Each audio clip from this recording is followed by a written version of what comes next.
Jairam education centre and my YouTube channel Jairam tutorial में आप सबका स्वागत है। आज हम अर्थव्यवस्था का इतिहास एवं परिचित यानी कि अर्थव्यवस्था के बारे में हम कुछ जानकारी प्राप्त करने गए। सबसे पहले हम जानेंगे कि अर्थव्यवस्था का इतिहास। हमारे भारतीय अर्थव्यवस्था के इतिहास एक दिन का नहीं है। हमारा भारत लगभग 200 वर्षों तक अंग्रेजी शासन का गुलाम था। अंग्रेजी शासन के समय हमारे भारतीय अर्थव्यवस्था का किसी भी तरह का विकास नहीं हुआ, बल्कि अंग्रेजी शासन के द्वारा जमकर शोषण किया गया, लूटा गया। उस समय अंग्रेजी शासन के समय हमारे भारत को सोने के चिड़िया के नाम से जाना जाता था।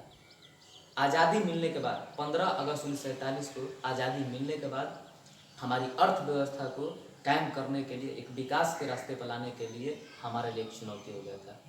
इसलिए कि इतना अंग्रेजी शासन ने शोषण किया कि सोचने और समझने से हमारे भारतीयों के लिए परे था।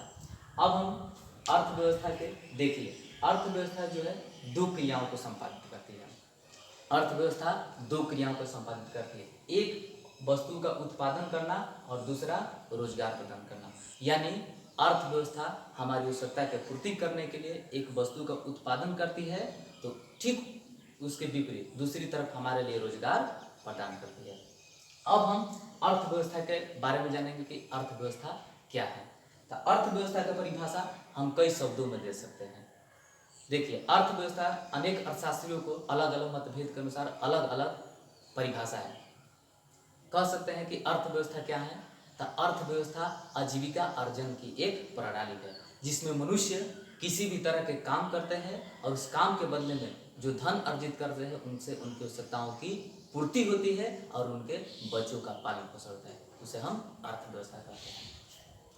अब हम अर्थव्यवस्था के संरचना यानी कि ढांचा, बनावट। अर्थव्यवस्था की संरचना या ढांचा क्या है। तो अर्थव्यवस्था को विभिन्न क्षेत्रों में बांटना ही अर्थव्यवस्था की संरचना या ढांचा कहलाता है।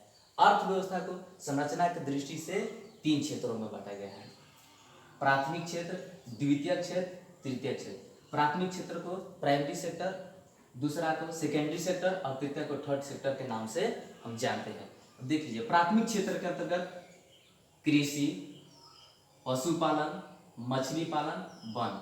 ठीक उसी तरह द्वितीय क्षेत्र के अंतर्गत उद्योग, गैस, बिजली आता है।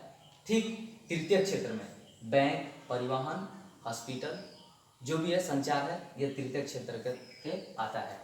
अब देखिए, प्राथमिक क्षेत्र को हम कृषि क्षेत्र क्यों कहते हैं। तो प्राथमिक क्षेत्र जो है कृषि है। अगर हम एक बीज डालते हैं तो उसे अधिक का उत्पादन होता है। अगर हमारे पास एक गाय भैंस है तो उसे बच्चा देगी, फिर उसमें अधिक संख्या में वृद्धि होगी, यानी कि एक से अधिक का वृद्धि हो रहा है। इसीलिए प्राथमिक क्षेत्र को हम कृषि क्षेत्र के नाम से जानते हैं।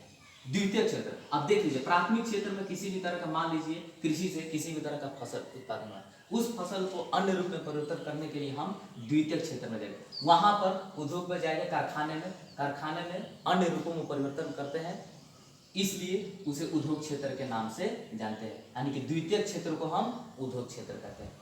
अब आइए तृतीय क्षेत्र। तृतीय क्षेत्र के अंतर्गत बैंक, परिवहन, संचार, हॉस्पिटल इत्यादि आता है। यह जो है सेवा क्षेत्र कहलाता है, इसलिए कि बैंक से हमारा क्या होगा, सेवा होगा, परिवहन से सेवा, हॉस्पिटल से, इन जितने भी क्रियाकलाप आते हैं इसमें तृतीय क्षेत्र के उनसे हमें सेवा प्राप्त होता है। इसलिए तृतीय क्षेत्र को हम सेवा क्षेत्र के नाम से जानते हैं।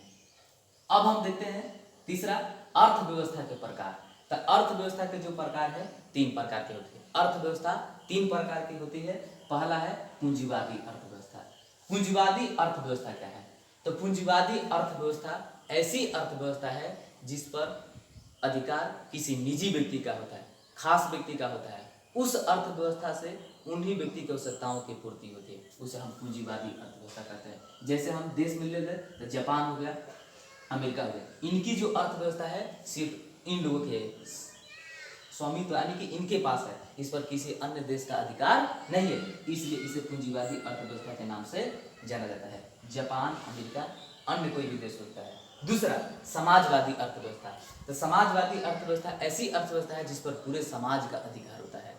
जैसे मंदिर, मस्जिद पर इस समाज के सभी व्यक्तियों का अधिकार होता है, जिसे हम समाजवादी अर्थव्यवस्था कहते हैं। तीसरा, तीसरा जो है मिश्रित अर्थव्यवस्था। तो मिश्रित अर्थव्यवस्था किसे कहते हैं? तो पूंजीवादी अर्थव्यवस्था और समाजवादी अर्थव्यवस्था के सम्मिलित रूप को हम मिश्रित अर्थव्यवस्था कहते हैं। हमारे भारत देश में मिश्रित अर्थव्यवस्था है, हमारे भारत देश में मिश्रित अर्थव्यवस्था है। अब इसके बाद हम जानेंगे कि हमारा भारत अंग्रेजी शासन का गुलाम यानी कि उपनिवेश। अब देख लीजिए कि उपनिवेश किसे कहते हैं। उपनिवेश या गुलाम। उपनिवेश या गुलाम किसे कहते हैं? तो जब कोई भी बड़ा शक्तिशाली देश किसी छोटे से देश को अधीन बना लेता है, पूरी तरह से शोषण करता है, तब वह छोटा देश उस देश का उपनिवेश यानी कि गुलाम कहलाता है। जैसे हमारा भारत अंग्रेजी शासन का 200 वर्षों तक गुलाम था। अगर मेरा वीडियो बढ़िया लगे तो लाइक, शेयर और सब्सक्राइब करना ना भूलें। तब तक के लिए ओके, बाय बाय।